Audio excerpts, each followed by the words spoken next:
We already talked to AI on the phone. So have you wondered what it would be like to go to the doctor and discover a robot in the exam room?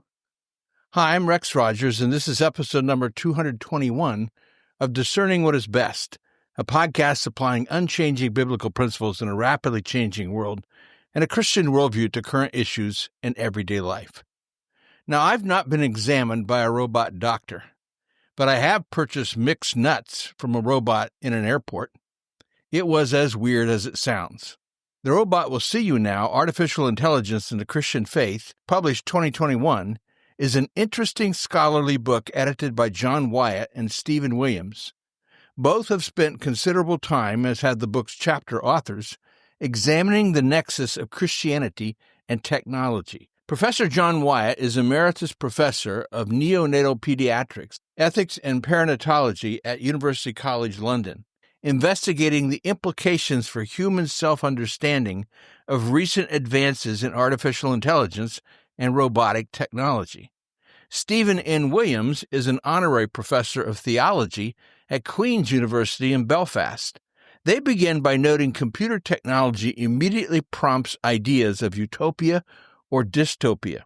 For example, Hollywood movies feature computers or humanoid robots trying to dominate the world and perhaps destroying humanity. 2001, A Space Odyssey, clear back in 1968, HAL 9000 decides human astronauts are a liability and take control of the mission. The Terminator series from 1984 on, Skynet, a self-aware AI, launches nuclear war and sends robots to wipe out humans. The Matrix series, 1999 to 2021, machines enslave humanity inside a simulated reality.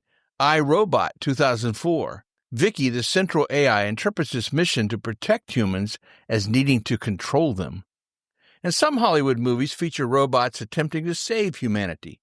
Again in iRobot, Sonny, unlike most robots, helps the protagonist fight against Vicky's domination. And then there's RoboCop, 1987, and again in 2014. Murphy, a cyborg, ultimately fights for justice and humanity. In their book, Wyatt and Williams and their authors note that a leitmotif running through the excellent essays in this volume is the question of what it is to be a person. Specifically, what if AI robots become self-aware? In what was billed as the final Mission Impossible, The Final Reckoning in 2025, the disembodied enemy was called the Entity, is essentially an advanced AI system. It becomes self-aware and begins to act independently, infiltrating networks, manipulating information, and even hiding its own existence. Its ultimate danger isn't killer robots, but rather control over information, surveillance, and decision-making systems worldwide, making it a global threat. AI allows computers to simulate aspects of human understanding and behavior. Taken to an extreme, this leads to the idea of artificial general intelligence in which the machines evolve faster than humans and become the dominant species. A recurrent theme is of humanoid robots, made to serve humankind, turning on their creators. The late physicist Stephen Hawking wrote that the development of full AI could spell the end of the human race. Once humans develop AI, Hawking said, it will take off on its own and redesign itself at an ever-increasing rate. Humans, who he thought are limited by slow biological evolution, couldn't compete and would be superseded. This is dystopia. But for Christians, those who believe the Bible, human beings are created in the image of God. Human beings are not animals, they're not machines, and certainly not robots, but the emergence of AI robots is introducing a new set of questions about what it means to be human. It's interesting that Wyatt and Williams point out that the word robot originated with the Czech word for slave. So the earliest conception of such machines envisions something that could ease our labors, make our lives easier, indeed to serve us. But now we have robotic technology made with anthropomorphic characteristics. They can look human, sound human, act or behave human, express human attitudes and emotions, even if only imitating them. These human-like robots can act as caregivers for the elderly and ill. work as housemaids, and serve as child care workers, i.e. babysitters. Several experiments have already demonstrated how human beings can develop emotional attachments and interactions with robots. Herein lie the ethical questions. Wyatt and Williams deal with another considerable concern arising from advanced AI and robotic technology, surveillance capitalism, the amassing of information on us from social media, online purchases, virtual personal assistants, public CCTV, and other sources of information about our habits and activities, from which extraordinarily accurate and some would say intrusive conclusions may be drawn about our thoughts and attitudes. It is the application of AI to mass data that enables governments and corporations to achieve these spectacular and potentially sinister results. The capacity to predict and ultimately manipulate human behavior with this new technology is staggering. So the line between online and offline is becoming increasingly blurred. Meanwhile, involuntarily ceding our privacy means ceding control.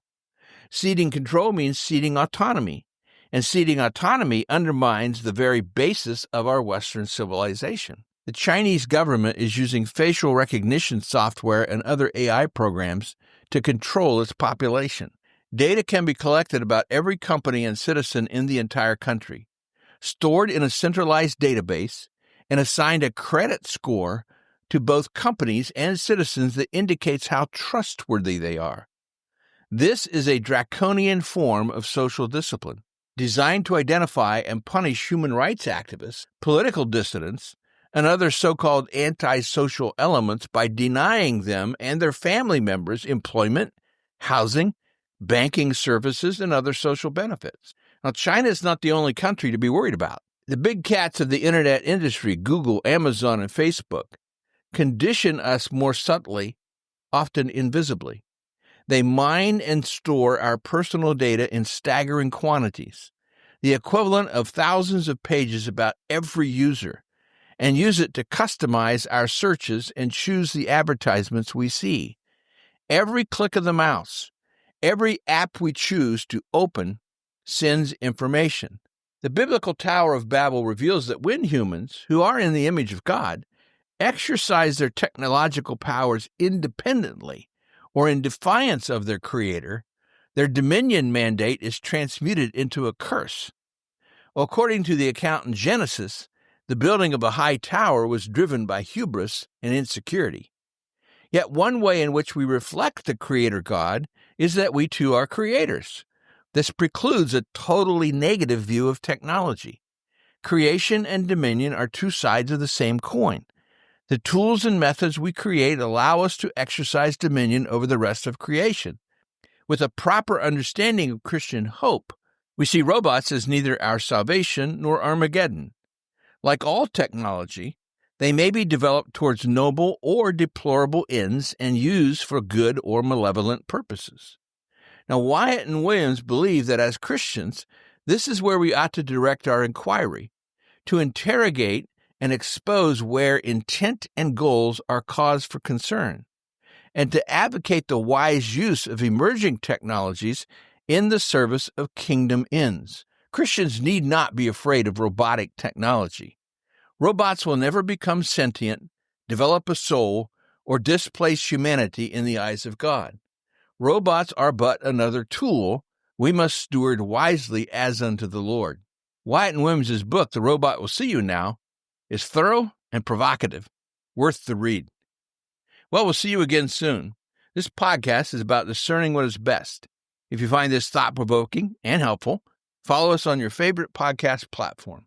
For more Christian commentaries, see my website, REXM as in Martin, it's rexmrogers.com, or check my YouTube channel at Dr. Rex Rogers. And remember, it is for freedom that Christ has set us free. Stand firm.